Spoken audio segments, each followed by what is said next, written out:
When Red Dead Redemption... Oh. Fucked it up right out the gate. The first Red Dead Redemption did nothing for me. When it released in 2010, I had no interest in westerns and the cowboy aesthetic. I liked sci-fi. Space, technology, aliens, that's what fascinated me as a kid. But I knew everyone was excited for this game, and it was made by the same people who made Grand Theft Auto. So when it launched, I grabbed a copy and was disappointed. Again, you have to understand that everything this game was something I didn't appreciate back then. I thought horses as a means of travel were lame. I thought that Western way of talking was corny. I was a closed-minded dum-dum back then, and I just didn't get it. All the Western films were old and ugly. Country music was silly and played out. Deserts were dry and boring. But all that changed with the release of Red Dead Redemption 2. When Red Dead Redemption 2 was announced, I had little interest in playing it. I remembered the disappointment I felt for the first game, but again, the hype surrounding it began to pique my interest. Let me go back a couple years. After I finished The Last of Us, I was just starting to get into reading books, and because of that game's hold on me, I started searching for books that were similar to the game. I eventually stumbled upon the game's director Neil Druckmann talking about his inspirations for the game, and he talked about how the movie No Country for Old Men was a strong inspiration. I heard about this movie due to its high praise, and I decided to pick it up. And I loved it. It was a movie that before The Last of Us, I would have never thought twice about. But since playing the game, it introduced me to a different style of storytelling. Though not classified as a Western, The Last of Us borrows a lot of elements from the genre. Man versus nature, a reluctant hero, and a smaller, more focused tale about people. It was simpler than A Galaxy in Peril, and focused more on the personal tales they were telling. And this resonated with me. I've always liked darker, gritty films, but had never given the Western the chance to show me its way of handling those themes due to my prejudice to the genre. So Red Dead Redemption 2 releases and I'm still torn, but ultimately I decide to buy it, and the first 2 hours worried me. You're knee-deep in snow the entire time, so you can't move very quick. The animations took forever to complete, and I'm starting to think I made a mistake. Looking back, this beginning is made that way to get you used to the slower tone of the game. I was used to spaceships and fast cars, but this game wants you to remember a time before those things. It wanted me to slow down and appreciate what was around me. A lesson I think we can all take from, especially in these modern times. Once the game opens up, I ran into the same problem I had with transportation as I did in the first game. These horses are so damn slow. But due to the slow burn of the beginning hours, I became acclimated to it and started to notice the little things. The rabbits darting across the trail, the smokestack of a faraway train, the glimmer of the sun on the water. It sounds counterintuitive to say, wow, nature is beautiful, when inside a dark room playing video games, but this game made me want to soak in the outdoors. When walking my dog, I started looking at trees different.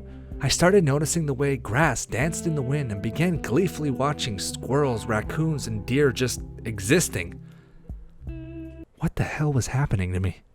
I began watching YouTube videos of people building cabins in the wood and surviving off the land.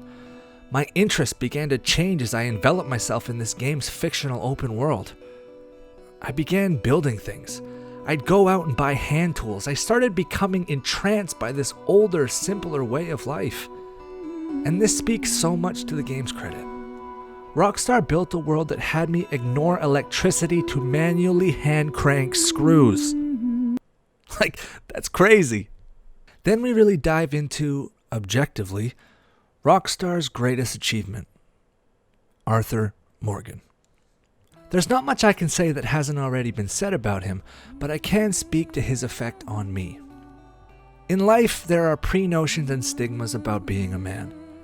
You gotta be tough, you gotta be strong, and you gotta be manly. Now, at first, Arthur Morgan is all of those things, but over the course of the game, we are shown a different side of him. We see this grisly, manly man, afraid, weak, and vulnerable. During the game, Arthur gets sick. There's no hope for a cure, and he is given little time left to live. All of his life, he has been a quote-unquote bad guy. He's a thief, he's a killer, but in the end, he doesn't want these things to define him. Now, of course, you can choose to do the good guy thing or the bad guy thing depending on your playstyle, but the core staple of his redemption is still present. Now, for him, it's too late. He always had good in him, but due to his loyalties and associations, he never embraced that side. It was only after his impending demise do we see him actively search to do good. He also sees the actions of his leader and father figure twist and devolve into evil. Was he always this way, or have their views changed? Part of him feels betrayal. Part of him is disappointed in himself for his part in it all, for his loyalty to this man, and for his failure to stop him. These reflections given to his character are how you make a character multidimensional.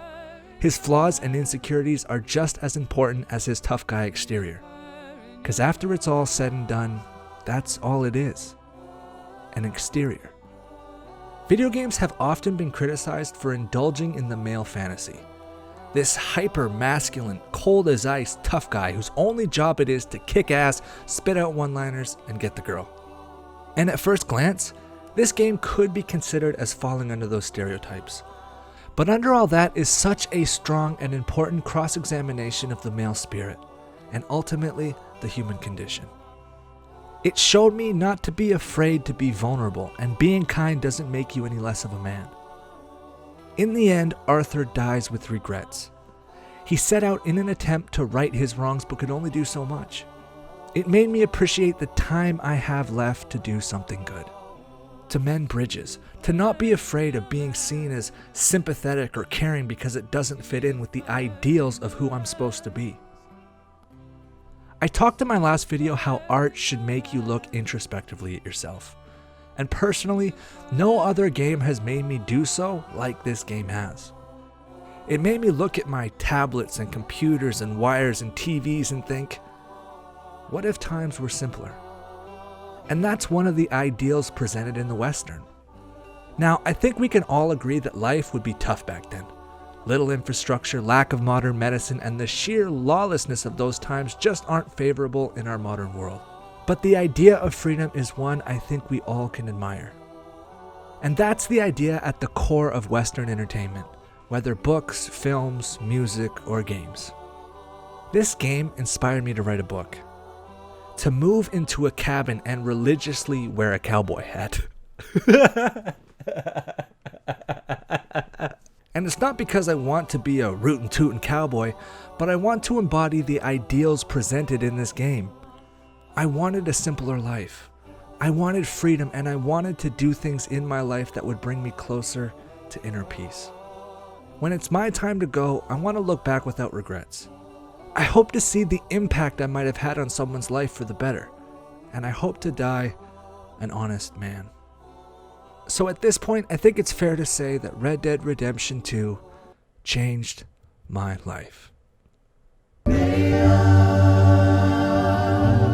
Stand unshaken.